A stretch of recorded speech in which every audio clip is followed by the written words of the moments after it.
بسم اللہ الرحمن الرحیم۔ السلام علیکم ورحمۃ اللہ وبرکاتہ۔ صدیم اسلامک وظائف میں خوش آمدید۔ میرے پیارے ساتھیوں، جو بھی نئے ساتھی آ رہے ہیں ان سے گزارش ہے کہ چینل کو ضرور سبسکرائب کر لیں تاکہ میری ہر ایک نئی آنے والی ویڈیو آپ کی خدمت میں جلد سے جلد پہنچ سکے، اور اس کے علاوہ ویڈیو کو لائک اور شیئر ضرور کر دیا کریں تاکہ کسی اور کا بھی بھلا ہو جائے اور آپ کا بھی اس نیک کام میں حصہ لگ جائے۔ میرے ساتھیوں، آج آپ کی خدمت میں ایک بہت پیارا وظیفہ لے کے آیا ہوں۔ اس وظیفہ کو آپ کیجئے، انشاءاللہ تعالیٰ بہت سارے معاملات اللہ تعالیٰ کے فضل و کرم سے بالکل آپ کے حق میں ہو جائیں گے۔ میرے ساتھیوں، اللہ تعالیٰ کو اپنے بندوں میں محسن اور مخلص لوگ بے حد پسند ہیں۔ یہی وہ لوگ ہوتے ہیں جن کی دعاؤں میں اثر اور برکت ہوتی ہے۔ میں نے اپنے مشاہدے میں ابھی تک یہ دیکھا ہے کہ جو لوگ بھی اللہ سے خلوص نیت سے مانگتے ہیں، چاہے وہ مادی ہو یا روحانی معاملہ ہو، تو ان کی مراد پوری ہوتی ہے۔ ایسے لوگوں کو میں نے سورہ اخلاص کا ذکر کرتے ہوئے دیکھا۔ میرے مرشد کریم کا بھی فرمان ہے کہ جو لوگ روزانہ 300 بار سورہ اخلاص 40 روز تک پڑھتے ہیں، پاکیزگی قائم رکھتے ہیں، تو ان میں بزرگی پیدا ہو جاتی ہے اور وہ اپنے شعبہ میں کامیاب ترین ہوتے ہیں۔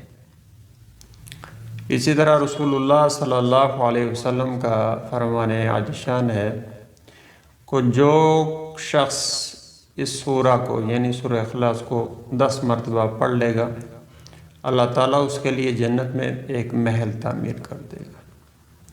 حضرت عمر رضی اللہ تعالیٰ نے پوچھا، یا رسول اللہ، پھر تو ہم بہت سے محل بنوا لیں گے؟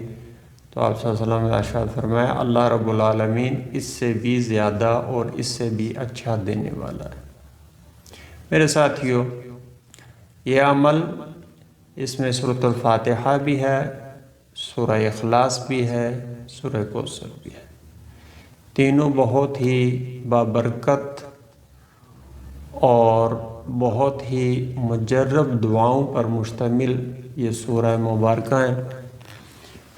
اور میرے ساتھیوں، اگر آپ سونے لگے ہیں تو صبح ہونے تک ہو سکتا ہے ہر حاجت پوری ہو، یہ وظیفہ پڑھ کر سو جائیں۔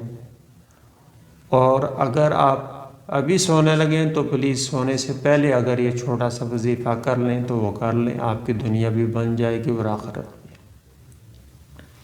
انشاءاللہ تعالیٰ اس وظیفہ کو آپ نے لگاتار 21 دن تک کرنا ہے، اور جب تک کہ آپ کی کوئی من کی مراد ہے وہ پوری نہیں ہوتی، اس کو لگاتار کرتے رہیں۔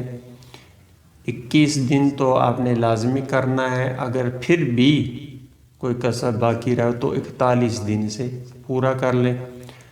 تو اس کو آپ نے سورۃ الفاتحہ آپ نے 7 مرتبہ پڑھنی ہے، سورہ اخلاص 7 مرتبہ پڑھنی ہے، سورہ کوثر 7 مرتبہ پڑھنی ہے، اور شروع اور آخر میں آپ نے 11 مرتبہ درود ابراہیمی پڑھنا ہے۔ انشاءاللہ اگر آپ کی دلی حاجت جو کوئی بھی ہو،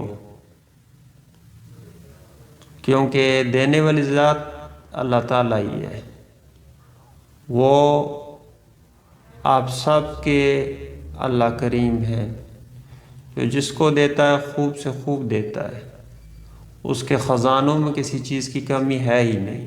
مگر کوئی سچے دل سے ایک بار اس بادشاہوں کے بادشاہ سے مانگ کر تو دیکھے، وہ آپ کو اتنا نواز دے گا کہ آپ سوچ بھی نہیں سکیں گے۔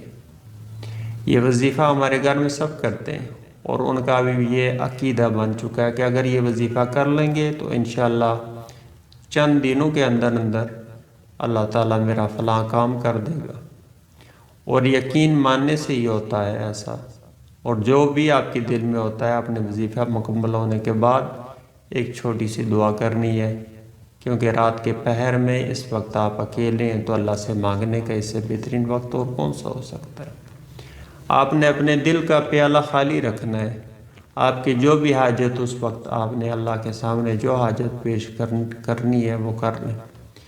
پھر آنکھوں سے آنسو بہانے ہیں تو وہ بھی اپنے اللہ سے اپنے سابقہ گناہوں کی معافی کے ساتھ انشاءاللہ پھر دیکھ لیں، آپ کی ہر جائز حاجت اللہ تعالیٰ پوری کر دیں گے۔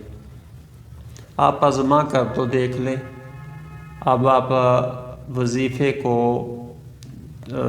سن تو چکے ہیں، دوبارہ میں عرض کیے دیتا ہوں کہ سورۃ الفاتحہ آپ نے 7 مرتبہ پڑھنی ہے، سورہ اخلاص آپ نے 7 مرتبہ پڑھنی ہے، اور سورہ کوثر آپ نے 7 مرتبہ پڑھنی ہے۔ اول و آخر 11 مرتبہ درود، اور 21 دن کم سے کم اور 41 دن زیادہ سے زیادہ اس عمل کو آپ نے کرنا ہے۔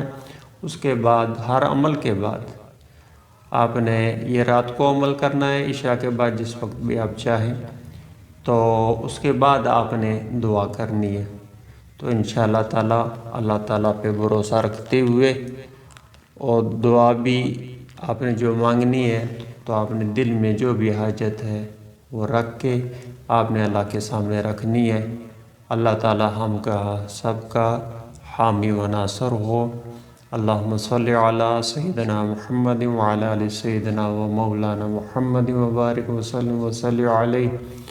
سبحان ربک رب العزت عما یصفون وسلام علی المرسلین والحمد للہ رب العالمین۔